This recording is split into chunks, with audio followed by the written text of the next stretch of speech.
आज मैं आपके लिए मलाई बर्फ़ी की रेसिपी लेकर आई हूँ। ये मलाई बर्फ़ी इतनी ज़्यादा टेस्टी होगी कि यकीन मानिए आप इसके दीवाने हो जाओगे। सभी इस मिठाई को बहुत पसंद करेंगे। सिर्फ 2-3 चीज़ों से ये बनेगी और बहुत ही जल्दी बनकर तैयार हो जाएगी। चलिए देख लेते हैं ये कैसे बनती है। मैंने ये 250 ग्राम पनीर लिया है। सबसे पहले इसको ग्रेट करेंगे।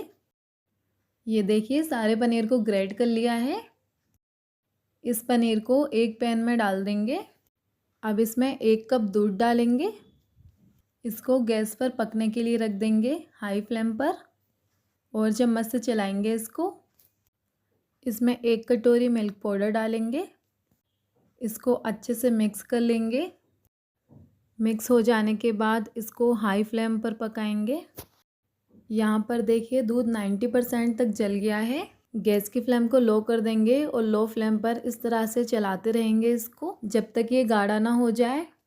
2-3 मिनट में ही ये गाढ़ा हो जाएगा। इसमें 2 सफ़ेद इलायची के दाने डाल देंगे। आपके पास इलायची पाउडर हो तो इलायची पाउडर डालिएगा। अब इसमें आधा कटोरी शुगर डालेंगे। शुगर को अच्छे से मिक्स कर लेंगे। शुगर जब मेल्ट होगी तो थोड़ा पानी रिलीज़ करेगी, उस पानी को जलाएंगे। ये देखिए पानी बिल्कुल सूख गया है और हमको इसको इतना ही लूज़ रखना है, ज़्यादा टाइट नहीं करना है। गैस को ऑफ करके इसको एक प्लेट में उतार लेंगे और अच्छे से फैला देंगे और इसको पंखे के नीचे थोड़ा ठंडा करने के लिए रख देंगे। मिक्सचर थोड़ा ठंडा हो गया है तो इसको ट्रे में रख देते हैं। ट्रे के अंदर इसको सेट कर लेंगे और जमने के लिए रख देंगे। ये देखिए मैंने इसको अच्छे से सेट करके रख दिया है मलाई बर्फ़ी जमने के लिए। इसको 1 घंटे के लिए फ्रिज में रख देंगे। 1 घंटे के बाद मैंने इसको फ्रिज से बाहर निकाला है। अब इसको कट कर लेंगे। आप इसको कोई सा भी शेप दे सकते हो। मैं इसको चौकोर शेप में कट करूँगी। बहुत ही आराम से इसको काटिएगा कि ये टूटे नहीं। ये देखिए एक पीस मैं आपको उठाकर दिखाती हूँ। ये देखिए बहुत मज़ेदार बर्फ़ी बनकर तैयार हुई है और टेस्ट में तो इसका कोई जवाब ही नहीं है।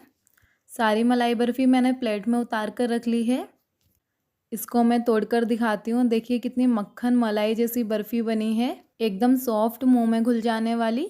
बहुत जल्दी बनकर तैयार हो जाती है और इसको हमने सिर्फ 3 चीज़ों से बनाया है। इसको ज़रूर ट्राई करिएगा, सबको बहुत पसंद आएगी। उम्मीद करती हूँ दोस्तों रेसिपी आपको अच्छी लगी होगी। रेसिपी अच्छी लगी हो तो लाइक शेयर ज़रूर करिएगा और चैनल को ज़रूर से सब्सक्राइब कर लीजिएगा। वीडियो देखने के लिए बहुत बहुत शुक्रिया। चलिए दोस्तों मिलते हैं नेक्स्ट वीडियो में एक और मज़ेदार रेसिपी के साथ। तब तक के लिए अस्सलाम वालेकुम, अल्लाह हाफिज़।